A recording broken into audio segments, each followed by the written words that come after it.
Eyyub peygamber, İbrahim Halilullah'ın İshak diyen peygamber oğlunun aktık çavluklarından Türkiye'de yaşayan büyük insan. Takriben tamamı tarihdarlar aydiye Eyyub peygamber Rum'da Türkiye'de oldu diyor. Kana a'bada ehli zamani. Yerin yüzünde en Allah'a yakın bende öz zamanına Eyyub peygambermiş. Ala nebiyina ve aleyhi salatu vesselam. Ve ekserihim malen. Takriben adamların içinde kan mallı adammış. Diyeler sürü davarlar, sürü sığırlar, oğlumun şoklu. Maldar adammış. Allah Zülcelal'ın peygamber etmeyi veren adamsımış. Ve kâne la yektesi hatta yuksil ariye. Fekâne la yeşba hatta yuşbi'al câi'a.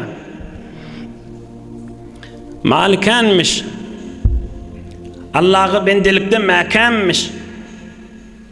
Bir yerde bir aç yatan adam, fakir adam, mehtaç adam bardığını eşitse, şun karnını doyurmasa özü yatmayanmış. Acı doyuran, yalan acı donan adammış. Bir yerde palani oğlun uşağı ya özünün geyere eginmaş yoktuğunu eşitse, şoları eginmaş verip sonra özü geyyenmiş.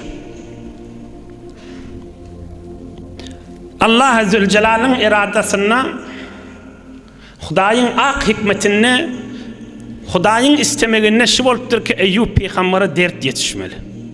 O da ne dert? Eyyamiz Allah Zülcelal'ın istemegine şu oluptur ki Eyyub peygamber derde yetişmeli.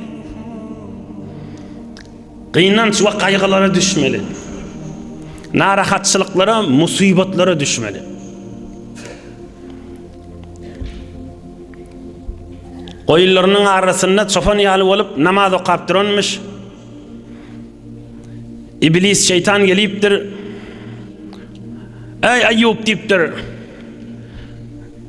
Namaz okan olup deyiptir. Ol koyulların helak bol hemmesi ölü yatı deyiptir. Koyullarının hemmesi birden helak boluptur. Dert başladığının üstüne. Evvel mallarından başlattır. Fi rivayetil Cerir anil Hasan radıyallahu teala anh. تصلي لرب ما ترك الله تعالى من ماشيتك شيئا من الغنم دورundan hiç tat kalmadı sen Hudayın şehit deyiptir ne namaz okuyup deyiptir فقال أيوب على نبينا وعليه الصلاة والسلام اللهم أنت أعطيت وأنت أخذت أحمدك على حسن بلائك namazını okuyup dua ediptir Hudaya beren ödün alan ödün deyiptir Hudaya kıyınçılıkta sana şükrederin hamd ederin deyiptir. Evvelin imtihan, evvelin derde düştün. Allah'a köp şükür Türkmen iline ulu milletten eşkiyaz erkekliğin anıdan, ulu kişiden musibetleri yetişenine beren ödü alan ödü divatıyla Eyyub peygamberin derecelerinin derece görürler inşallah. Aham sığırlarının arasında çoban yalı olup gergenegi tayakcığına yaplanıp gezip namazı duruptur. Sığırları helak boluptur. Kırgına düşüptür. İblis geliptir şeytan. Tusalli li Rab.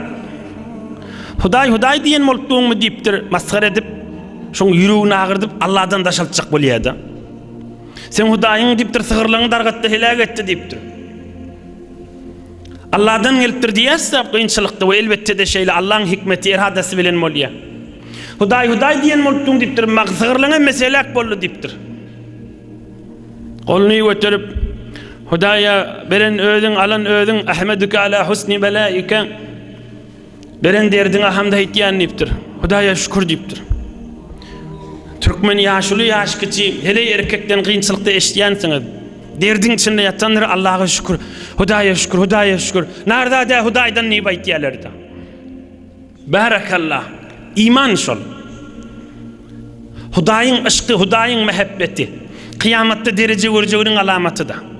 Narahat ta derdine, kaygıda. Kıynanç üstüne ba. Ağır yük ba. Bir sadece misal aýdaýyn.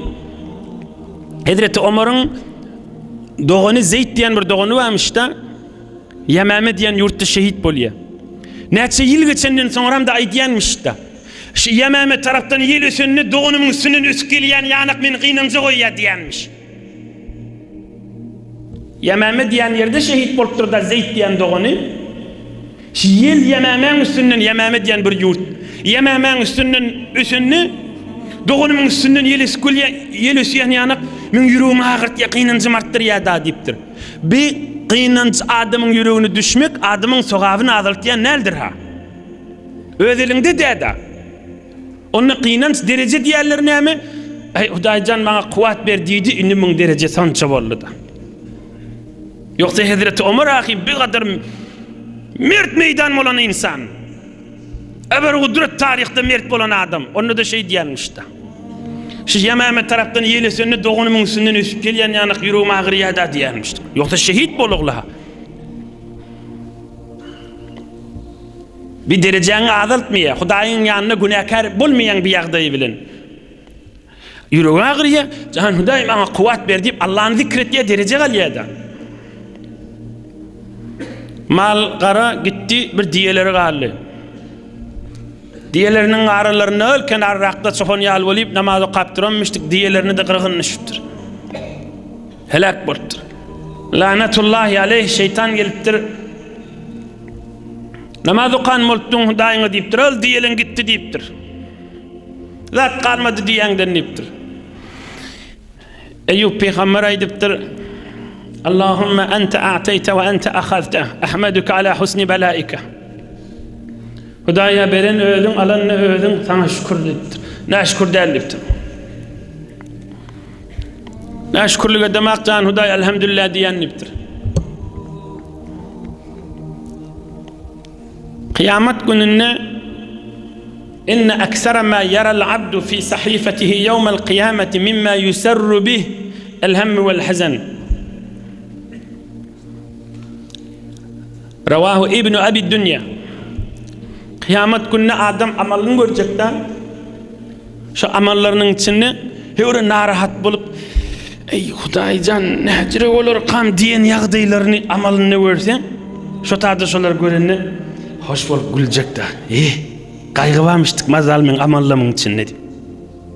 Adam eline bir nama gelýär da bir ýurtdan bir doğundan, oğlundan, dosundan bir haber gelýär. Hoş haber özü gülýär da o kat duran adam kıyamette da Müslüman adam amal namasını okap gözlerini şu narahat kaygılı yerlerin görünü öyle gülecek de hoş olacak da kaygılamamış deyip derecesini sogabını görecek de görüptü da. Yine Eyyub peygamber mallar gitti. Oğullarının içinde evlatlarına olaqan oğlu doğuncuklarının hemmesini üyüşürüp öye nahara çağırıptır. Nahar ýepdir olmuşlar, Eyyub peygamber zinanaları yokmuş. Rahimet diýen bir gowy zinanasy varmış. Ol öýüňe tende yokmuş dikleri. Ol konogly beýleki dogunçuklaryny üýşürip nahar ýepdir olmuşlar. Ýelesip öýüň sütünni götürüp öýüň sakfy, öýüň üstü olaň şoň üstüne gaçyp şu nahar şu durşuna gany ulaşyp hemmesi ewlatlarda helak bolupdy. Eyyub peygamber eşitipdir evladynyň hemmesi naharyň başynda helak bolurlar diýip. Gol götüripdir. Qad kuntu qabla al-yawmi yashghaluni hubbul mal bin-nahar wa hubbul walad bil-layl fal-an afraghu sam'i wa basari layli wa nahari laka biz-zikri wal-hamdi wat-taqdisi wat-tahlil. Hudaýa diýipdir, odal mal garam men pikirimi harap ederdi. Günnü garad men güýmerdi diýipdir. Akşam öýe şoňmy güýmen ördüm, malym da gitdi, oğlan şoňum da gitdi.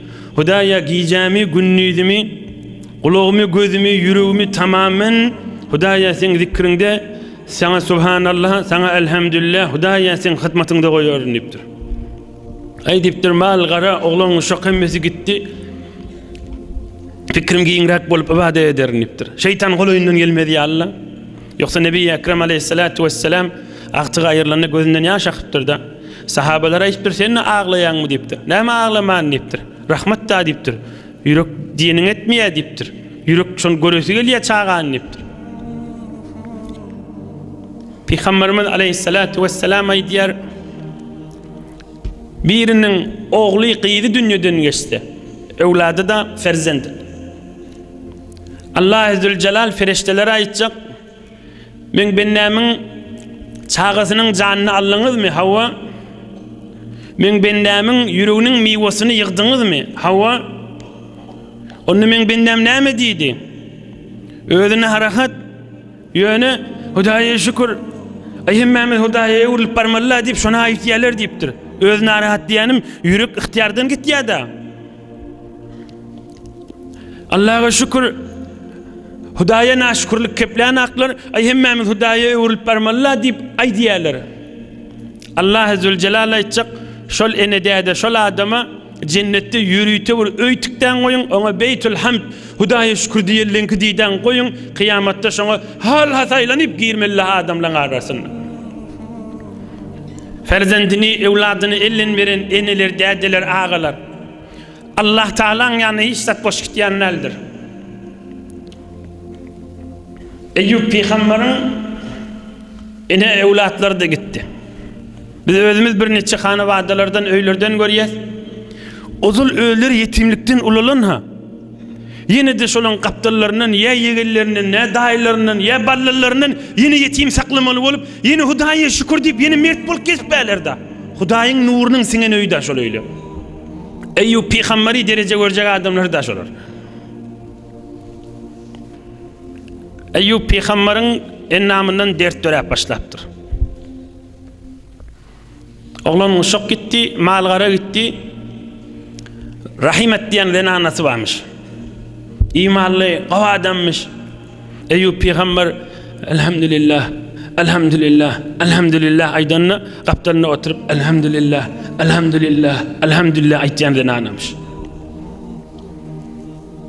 Fa asabahu'l bala ba'da'l bala. Üstüne dert gowresine goýulyp durdy. Fa ulqiya fi fana'il balad fil kanasa. Adamlaryň arasyndan çykarylypdyr da şähriň daşynda saklanmaly bolupdyr.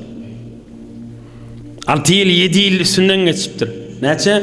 6 gece yok, 6 hefte yok. 7 aylap yok, 7 ýyllap. Gece gündüzler ennamy dertlimişdi. Denanasy aýdypdyr. Ya Eyyub, innaka rajulun mujabud da'wa.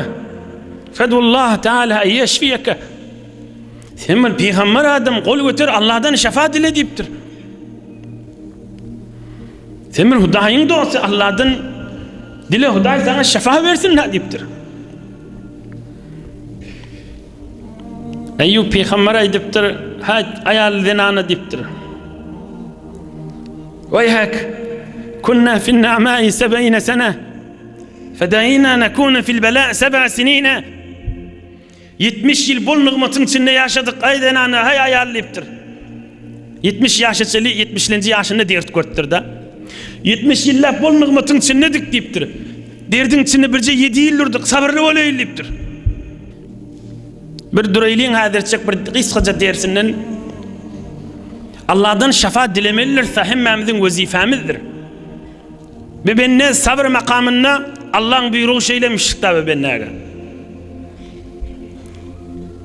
Ki insanlara ders olup ibrat bolar ýaly, sabırlı bolar ýaly, ta 7 ýyl näçe ay geçýänçe Hudaýdan şefaat dilemeni şu ýagdaýlar geçirmeli bolupdyr da.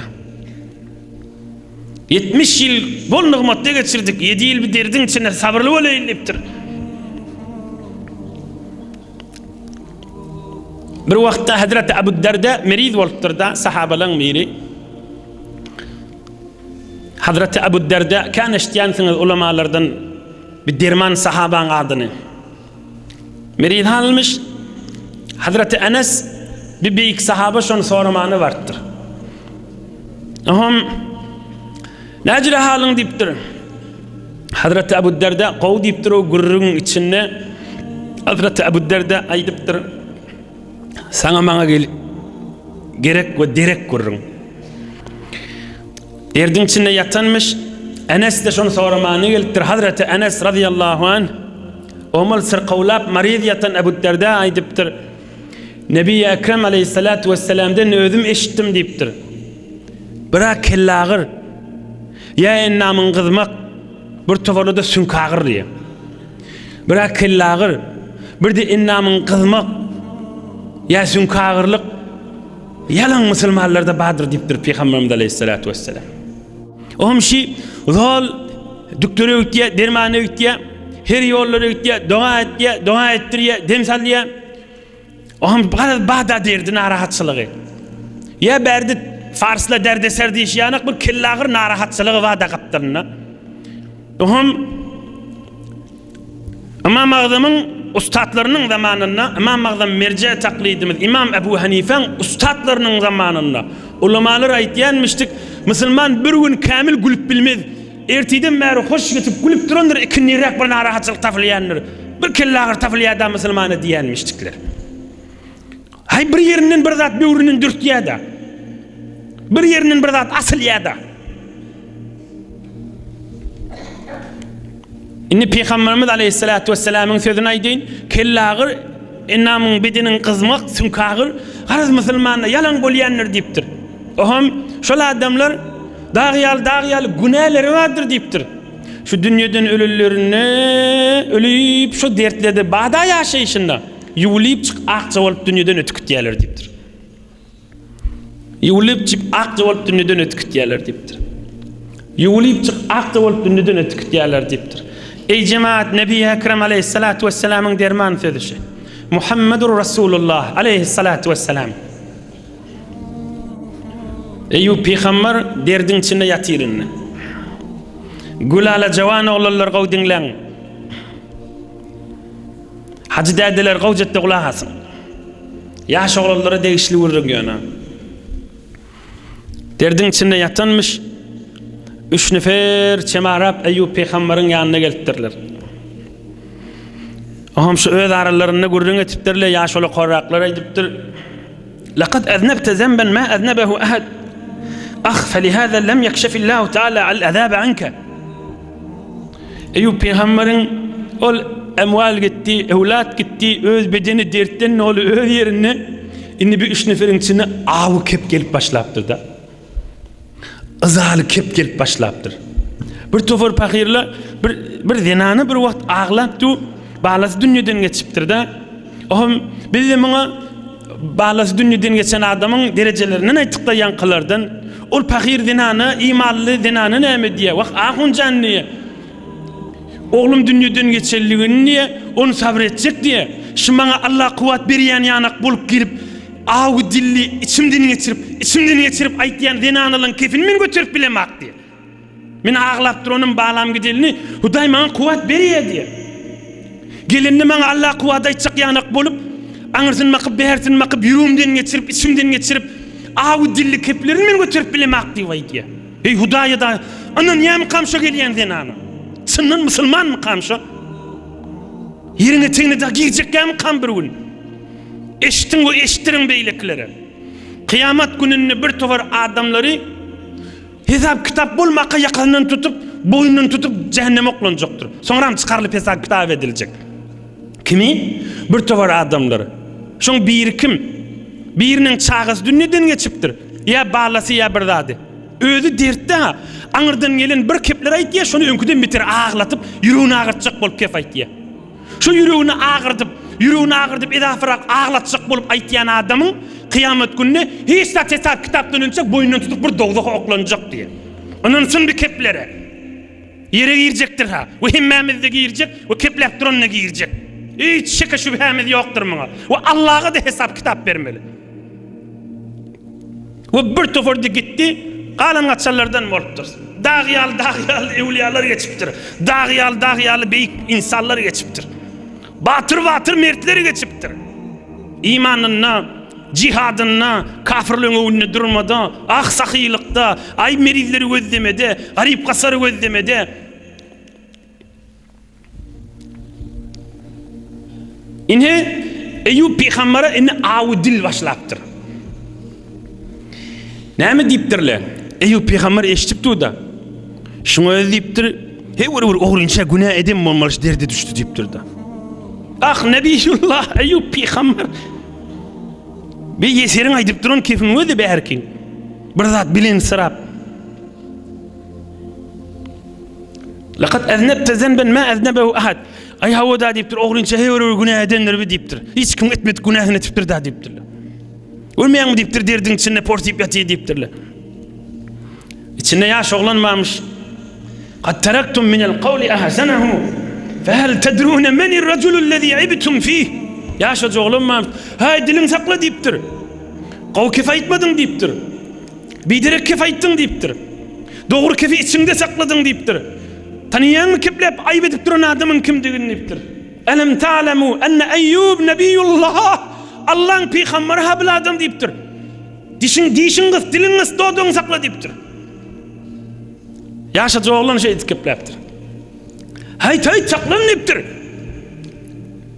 Elem ta'lemu enne Eyyub nebiyullah. Nebiyullah ne emmol ya? Dinlen akidamız bidin. Tamam pirleri, evliyalar, tamam ulamaları uyuşursan bir peygamberin dırnağına yetmeye derecesi. Bilin akidamız şey. Akide-i ehl-i sünnet şey. Bilmeyeniniz bilağanha. Tamam Kabe'nin düğününe aylar ıhtikafta yatan pirler, evliyalarda Eyyub peygamberin dırnağına da yetmeyeli. Belki dırnağına düşen tozuna da yetmeyeli. Bulun kiplep duran adamsın özü. Ve ey sen yüzüne iyidinden keplenyen.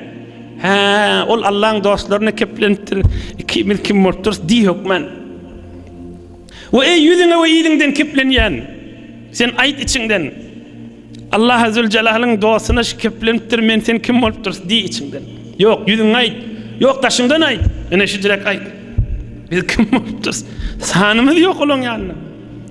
Aydılsın. Ağır geliye ahiret dereceğindir. Geçen defteki görürün de. Ağır geliye bir su Allah ya nur ya Allah. Fettecek iç koşuyorsun. Allah'ın çağır. Hey deyiptir yankı yaş oğlanın kefi. Peygamberler, salihiller Allah dostlarını kaygı salmayan beger deyiptir. Bular horladık değil, bilin kerameti, bilin derecesi deyiptir.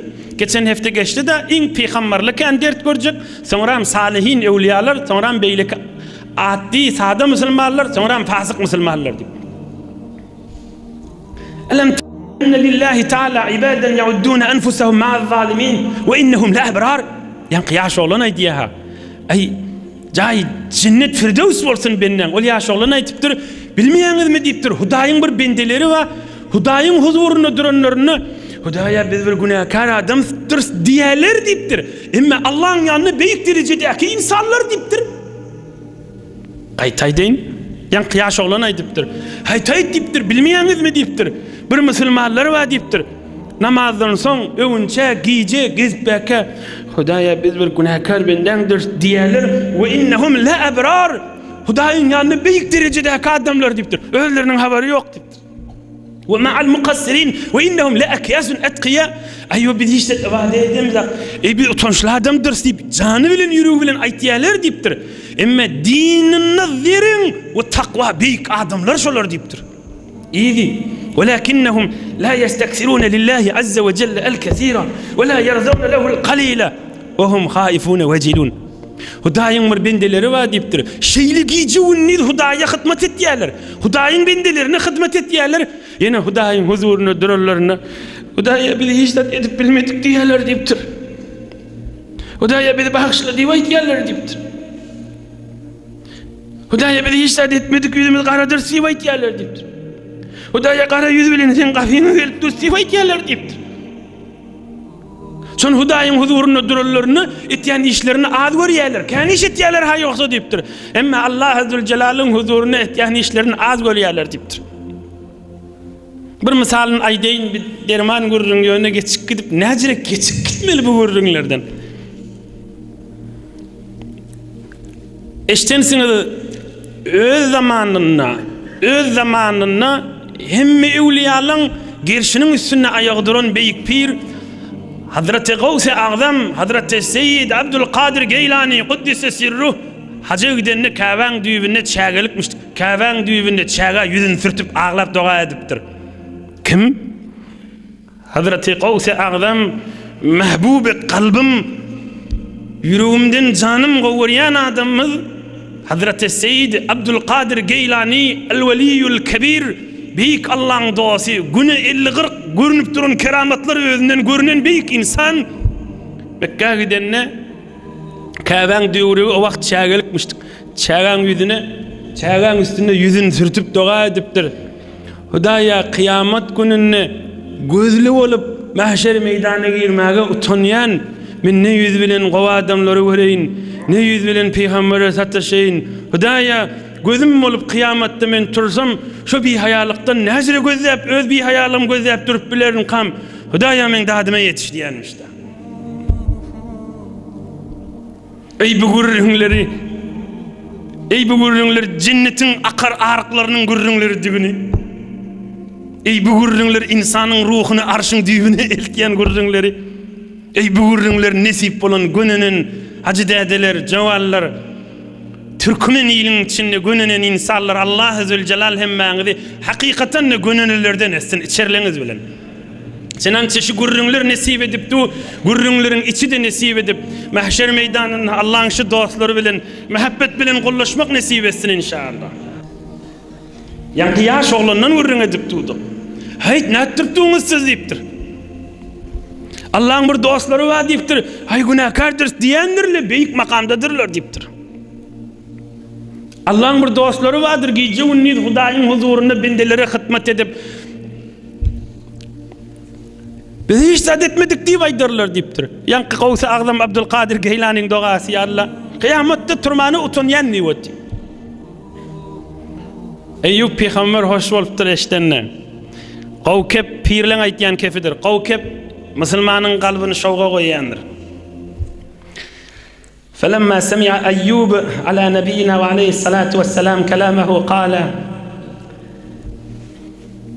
إن الله تبارك وتعالى يزرع الحكمة بالرحمة في قلب الصغير والكبير ولا تكون الحكمة من قبل السن والشيبة.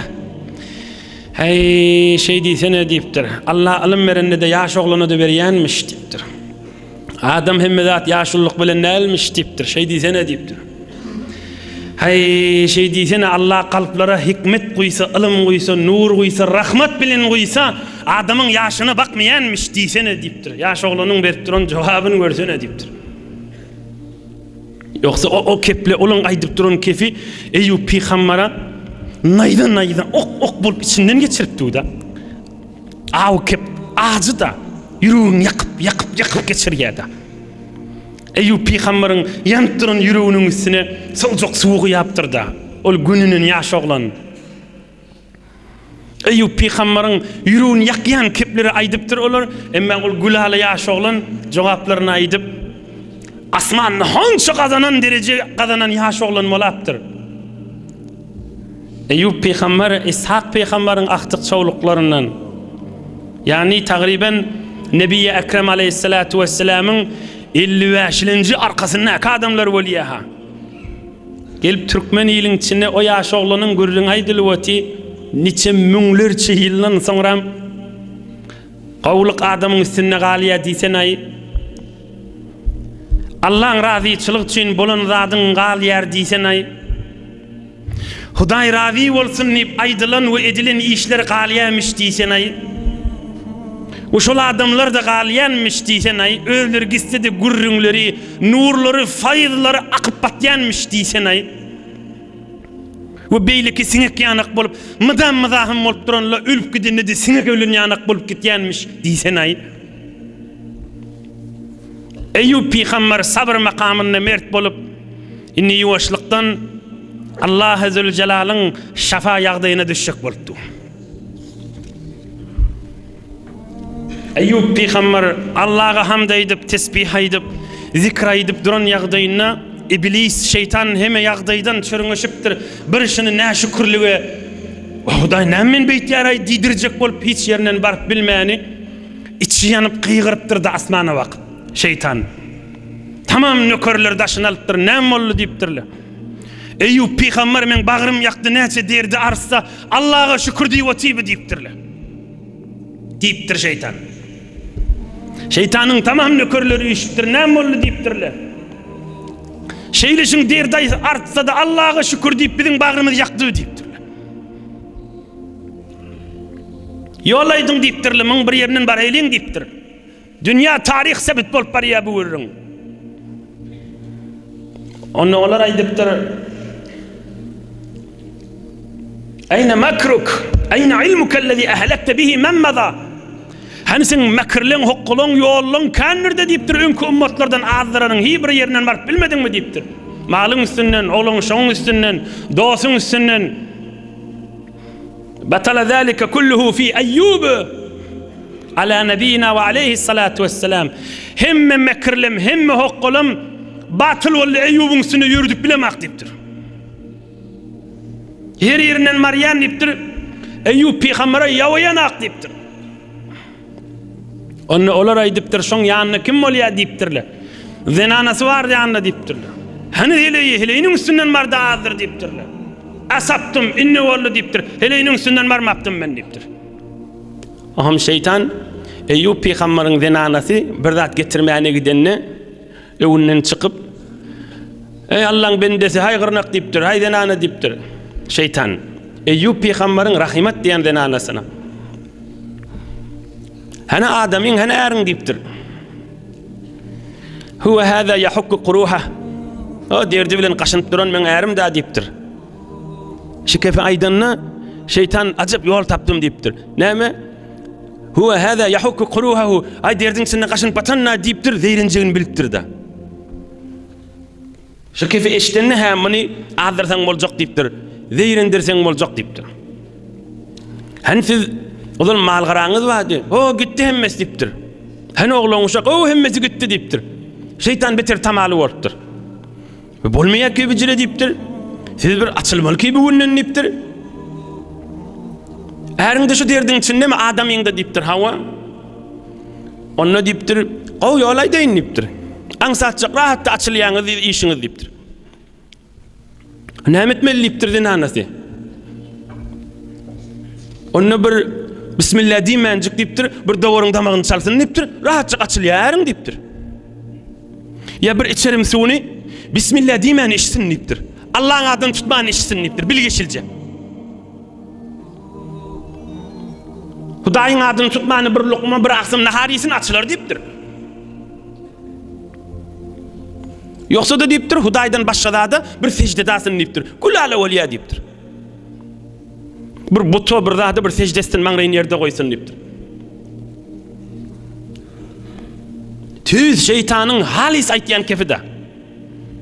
Gaýtaýdyn, ey jemaatlar, men aýdyp beren gurulgyny öreň. Biz zaňar bir betbaht, bir Allah'a uğran, bir şeytanyň aýdyp duran kefini wer, bir malyň damagyny çal, ýürüýti damagyny çalmaly, bismillah aýtmany. Bile dura. Bile dura bismillah diýmän bir suw iç, ya bir agsym bir çörek iý diýipdir. Ya secdet Allah'dan başga kişi diýipdir. Ine şeytan diýerleri, waswasa diýerleri mudam seni maskhara ýolun gelýärdi, maskhara etmek ýolu bilen. Bunu kısaca bir dersin aýdyn, inşallah iýdin ýene alyp gidersin. Olaqan waswasasynyň ýolunyň biri adama bir zat köküdiýe bir ýol men peýdamşyň içinde diýdirýär. Soňra zererlerin ýada salmaýar. Öýüniň bereketini aýyrjagyň ýadyna salmaýar. Gül ýanak erhili ya oglaň uşak ya enata ya doganjyk bolup ýaşap duralaryň ýatdan çykarýar.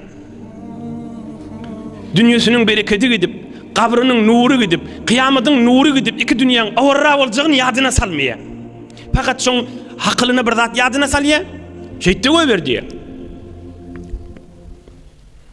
Oham soňram o pakirde şoňa ağlansa, o zerer çekýärde, hay kenara geçip oham laqqyllap gülüp onu maskara etýärdi.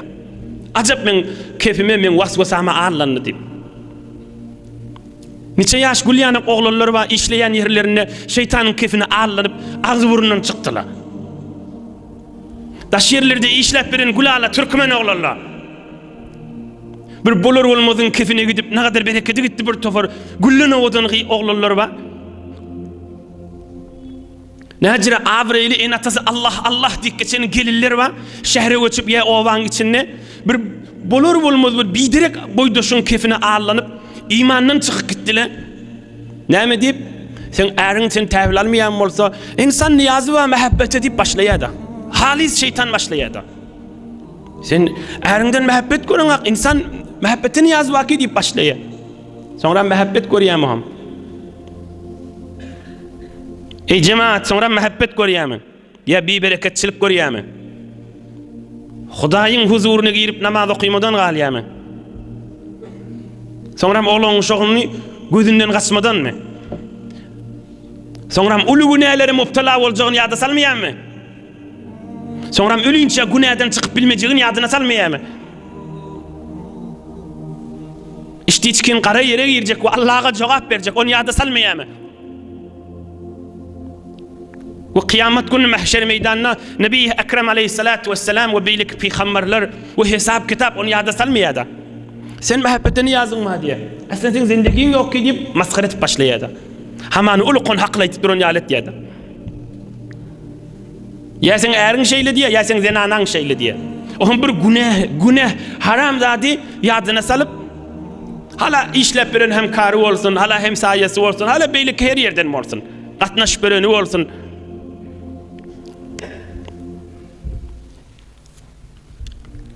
Bir peydasın bağımı kadidirip bir yana iltiye ohum şonu hilak edip de biyavrey edip de hay beylek geçip gülüp duruyor da şeytanın ediyen işi. Ohum bir vakta şu cürük bir pikri harap olasa A'udhu billahi mineşşeytanirracim aysa koşup gider. La ilahe illallah. Çalasıma etmesin. La ilahe illallah, la ilahe illallah men tesbih saniyen yoğun etmesin. La ilahe illallah. Bir haram zadın mehabbeti yüreğine düşüptür çıkarıp bilen ak zindigin içinde. Dermanlar aydıp durulan görürün. Hayırlanın bir nuskadan. Her günah olsun, her bir bidireklat olsun yüreğine düşüye oğlat mı kadip yürekten çıkarıp bilmesen inha. La ilahe illallah. Şu mana ben aytmalı. Hudaýa senden başga çyn gowurýan zadım ýokdur dip. Şonu gowurmak yüreğinden çıkar. La ilahe illallah. Hudaýa senden başga ibadet etýänim ýok diýdigi da, emma bir manasy senden başga çyn gowurýanym ýok diýdigi. Her zady gowursam Hudaý üçin gowurýan diýdigi. Ýene bir bar aýdyn. Bir günäge bir zady girişipdir, aýyp başarmasa, hawlukmanjyk otursun giýje ýa günni zol pikirine gelýär da. Şo pikirine gelenne La ilahe illallah. La ilahe illallah. İman kelimeni aýsyn hawlukmanjyk gursagy nurdan dolu bolar. Bu kadar işlep beren oğlanlar Gülýaly oğlanlar ozal bir zalymin kefine gulak asyp kimdigi belli de fakirjyklar agzy burundan yüzü gözden bereketten galdylar. İnnikler ağlanmasın. Ine geleyliň Eyyub peýgamberin gurruna. Şeytan denanasına vasvasa etti Eyyub peýgamberin denanasına. O bir bismillah diýmen damakçylyk göwersin. Bismillah diýmen bir içerim su içsin. Ya bir zada secdesin Hudaýdan maşgada. Öý gulala bolar diýipdir. Fejaat tasruhu ya Eyyub hatta mata yu'azzibuk rabbuk.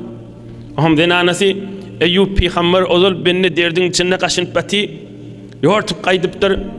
Hey Eyyub diýipdir. Haçan etselik sen azabyňa tegine ýaşamaly diýipdir. Hani bir Hudaý sana rahmet mi ýa-mı diýipdir. Hani sen açylmalymy diýipdir. Eynel weled? Eynel sadiq? Eynel lawn? Eynel cemal? Hey Eyyub, hani oğlun uşak gitti diýipdir. Hey Eyyub, hani ýüzü gözüň awadarlygy diýipdir. Hani saglyk? Hani gatnaşýan dostlamyk? Hemme zat gitti elmizden diýipdir. Galyk sürüp ikimiz diýipdir. On zeyrenip gelişinden Eyyub peýgamber bir nätiýe bir öňkü işine gidip gelýän denanada heran galypdyr Eyyub peýgamber. Onu aýdypdyr, ey Eyyub diýipdir, bir jemalyň damagyny çalyp goberdi diýipdir. Bismillah aýtman diýipdir. Birce içerim su içdipdir bismillah diýmän açylýan gipdir. Ha, bunu şeytan ağırlaptır o diptir. Etaki aduvullah ve nefaka fik. Allah'ın ve imanlıların düşmanı olan şeytan seni yellek göverttir diptir. On kefine ananıpsın ağırlaptır sen diptir. Seni maskara ettir diptir. Fe vecede fiki rifkan fe ecebtihi. Sen yuvaşlık bilen zeyrin turşun görüp o sana vasvasa ediptir, seni ananıp kabul edapsın diptir. Munin bolmadı ayarlayıptır. Aydın ana munin bolmadı diptir. Wallahi la in şefani Allahu azze ve celle eclidenneke mi'ete celde. Eger şu önümden açılasam Allah bilen and etsen seni 100 şallak vurarım diptir. Git yok bol gözüme görünme iştahcan diptir. Fazzi bi anni git diptir. Odol hiç yoldaşı yok. Birce denanası rahimet dip onu kavuptur, o da gidiptir. Şeytan da minni denanasının üstünden vasvasa edip geldi. Ant da içti, kasam da içti. Önküden meter beri adam derdi artaptırdı. Önküden meter derdi artaptır benden. Odol kada çörücük, naharcık, sucat getirip verip içirttirin denanası gitti. Yani ant da içti, Kur'an-ı Kerim'de de baha şuurun. Ohum denana gitti şehre kaşin. Şomuğun iki doğunu geltir Eyyub peygamberin. Ohum beyriyakta durup ikisi pıçı gurrun etiptir. Menne Eyyub peygamber eşitip önküden metir yüreğini ağırtıptırlar. Şunu öyle bir kovluk eden adam olsa bizire derdi düşmeli de deyiptirler. Eyyub peygamber vakt bir kep doğunumdan bana ağır düşe hatta deyiptir. Eyyub'un bir kovluğu var olsa şüzire olmalı de deyiptirler. Yüreğini tütüdaptırlar. Bir kıskaca bir ders aydaylı. Eyyub peygamberin hemişe bir ediyen doğası varmış. Näme doğa etýänmiş? Hudaya bir hemsaya, bir qoňşyň şerrinden kömek isteýän senden Hudaya.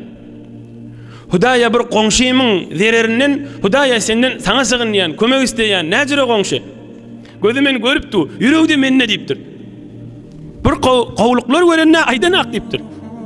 Bir ýalňyşyp ýazmaklar görse de, şonu derrew hemsayasyna barıp Kızıl tapan, altın tapan yaledip, yanlış tapan yaledip, şeyle vurttuha, şeyle tiyaha deyip, onu dirru varıp aytiya, Müslümanın etmeli işi değildir. Kalbinde iman var, adamın etmeli edeplerinin, ahlaklarının değildir. Allah söyleyen neldir be ahlakı? Pek din isteyen neldir? Nebi-i Ekrem aleyhissalatu vesselam'ın tavşırıp giden adıdır.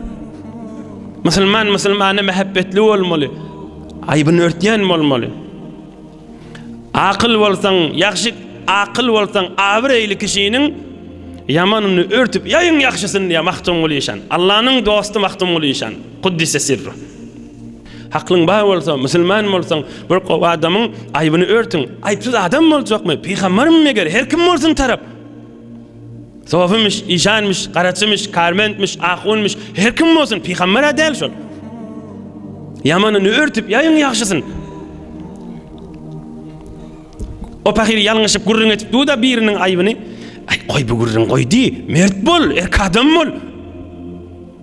Adamdı bağışlan bir hileylik kılık gelişmeli kefini idinle gezmek. Köyüne yaşulları geçiptir. Türkmenin içinde. Biri gelip falan nerede deyip gelip gurrun veriymiştik. Falan etti deyip. İnni bir yaşulun içinden geçiyenmiştik ha. Ay koy bu gurrunlar innep görme deyip bunu kovuyenmiş. İnni hovlukmancık barıp başka yaşular da genişleyenmiştik. Beşicili gurrun ma ne etmeli olur deyip. Beşeyle mi deyip ol oğlunu, ol denanağa, ol gelip kep getiren adama kefini inni yerliğini belletmeyenmiştikler. 30 yaştan geçerli, 40 yaşa var Allah, 40'tan geçerli. İman edebilir. Ay koy diýmeli.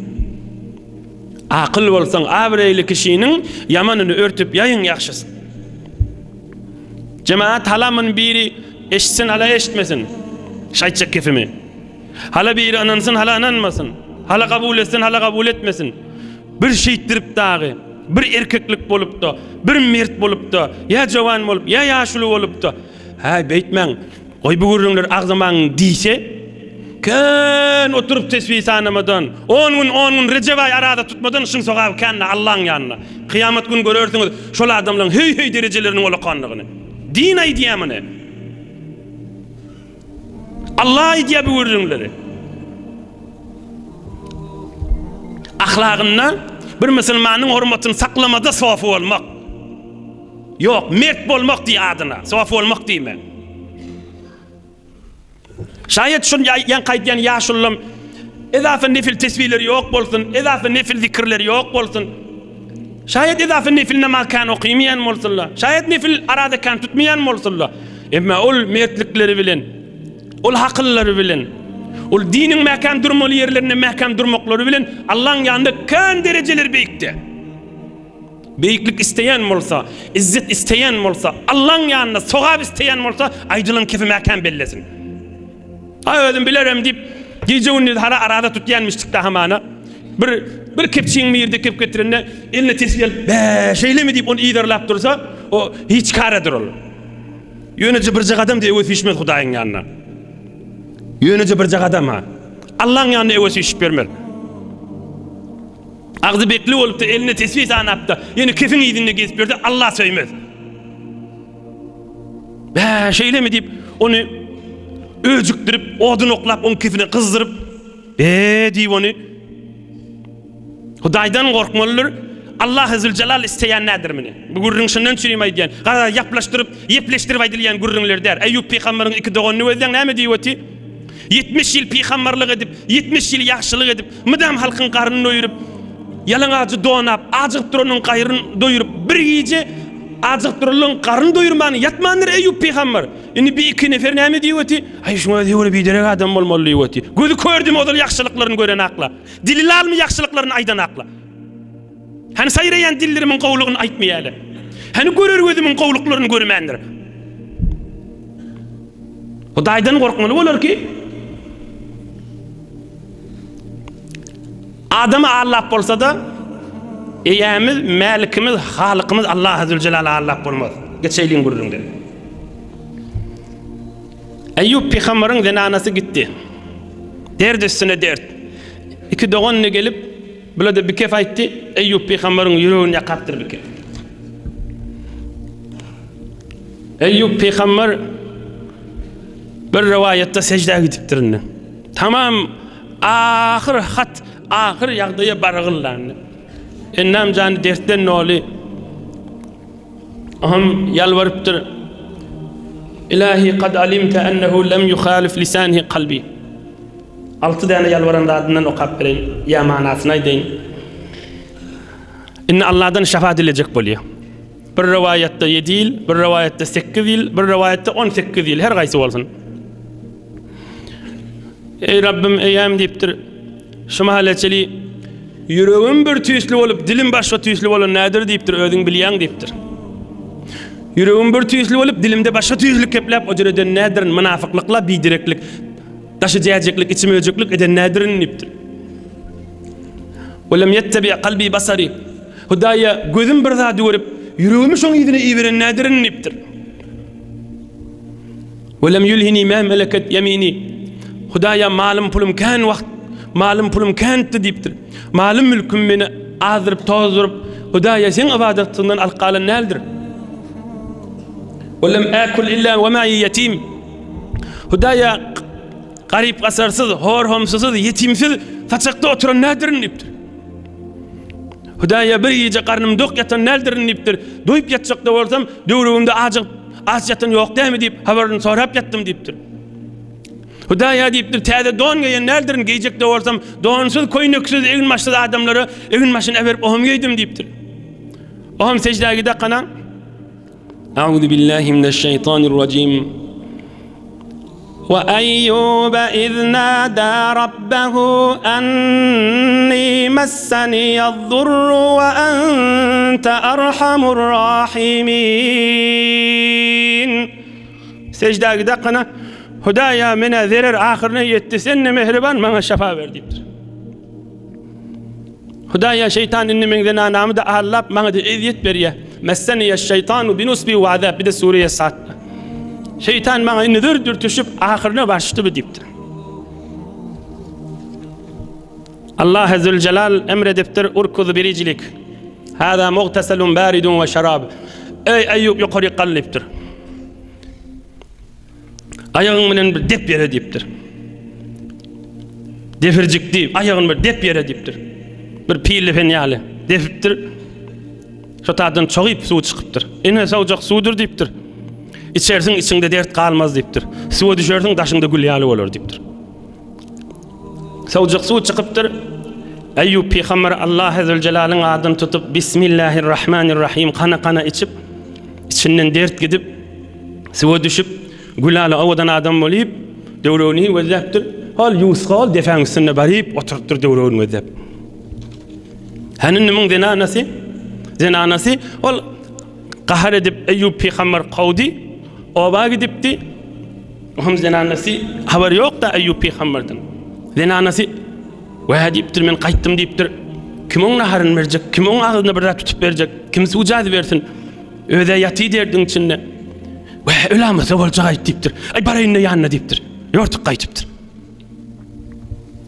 Tüz imanly, tüz sabırly, tüz Allah'ın söyün bendesi rahimat zenanası. Bir şeytan yönü hazırcak bolup da yankı vurrunle varlı da. Ve diptir. Erim ölemezsin diptir. Fetekuluhu sibâg itkuş yer qaytım ölsü diptir. Yortuk qaytıptır. Eyyub peygamber görüptür hala zenanası yortuk geliyor. Yoğun geliptir. Eyyub peygamberin hemişek bolyan yerini gördü adamsı yok. Men görüp ağlama durttur. Eyyub peygamber de göz yaptırın. وهابت صاحب الجمال أن تسأل عنه هي أودن آدم ما onun sonra mağada hayat hançta bir adam ma diyecek bolýanmamyl çekinýänmamyl. Eyyub peygamber aýtdyr. Allah'ın bendesi näme gözleýän dipdir. Belletmändir häzir özüni. Onu denany aýtdyr. Ştada yatan bir meriz wagt dipdir, il ýaty dipdir. Şonu tapman onu dipdir bir şähere barıp gelýänçe hem ýok dipdir. Ölümi kam şu dipdir, bahamy kam dipdir. Ma kana minki Eyyub peygamber aýtdyr sen hemen bolýa dolypdyr. Fabakat ve qalet bahali ama aglap ola men ärimdi dipdir. Men şoňdan anasydım dipdir. Eyyub peygamber aýtdyr wa hal ta'rifinehu iza ra'aytihi şonu görseň tanýarsyňmy dipdir. Denanas aýdypdyr wa hal yakhfa ala ahadin ra'a kim tanýmajak ýakazy belli dertli Eyyub dipdir. Eyyub peygamber gülüpdir ham.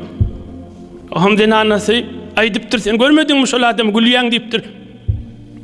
Onu tanýarsyňmy dipdir. Aham Eyyub peygamberin zenanasy ýoşlyk bilen gözläpdir. Gülen ne edilsen ýalydy dipdir. Saňa meňdeş adamdy jany sag bolsa dipdir. Qala Eyyub ala nabiyina we aleyhissalatu vesselam fe inni Eyyub ve inni ata'tu Allah azza ve celle ve da'awtuhu feradda aleyya ma tarayna. Ay ayal boşluk men Eyyub dipdir. Allah azze celalın diýenini etdim. Hudaýdy çağırdım, sabır makamını geçirdim. Allah azze celal gül ýaly şefa berdi dipdir. Sabır makamını geçirdim. Allah azze celal gül ýaly şefa berdi dipdir. Sabır makamını geçirdim. Allah azze celal gül ýaly şefa berdi dipdir. Mahşerlik hoşluk bolupdyr. Ve wahhabna lehu ahlehu. Allah azze celal gaýtadan oglanyny şok beripdir. Eyyub peygambere saglyk, zinanasy saglyk, oglanyny şok ewlatlar beripdir. Ve zikra li ulil albab ta kıyamata çeli sabr Eyyub dipdi kıyamata çeli muhr basylan beýik insan bolmaly bolupdyr. Eyyub peygamber dert çeken we dertleri geçiren we sabr makamyny geçirip de Hudaýyň taalaň şu dünýede şefa gören beýik insan bolupdyr. Emma Eyyub peygamberiň and içelligi. Eyyub peygamber and içipdi. Allah bilen qasam bolsun eger açylsam sana 100 şallak uraryn dipdir. Gulala bolly Eyyamid Hudaý Taala emredipdir Eyyub peygambere. Saat surasyna Eyyub peygamberiň gürrüňine baş. Ine Kur'an-ı Kerim ve huz bi yedika zigsan fadrib bihi ve la tahnas. Ey Eyyub dipdir Allah azze celal. Zenanan gowdenana dipdir. Sen hamdaýdyňda hamd aýdardy. Şükredýäňde şükrederdi. Bir gedek Allahny onu desen and içdiň dipdir. Andyňy dewme dipdir. Ýöne zenanaňda 100 şallak vurma dipdir. 100 tane çiğbi uyuşurdu bir gedek vur dipdir. Men Hudaý senden kabul etýän andyňdan da çykýan dipdir. 100 şallak vurma maňa dipdir. Ve huz bi yedika zigsan 100 çiğbi uyuşur dipdir. Bir vuraga dipdir.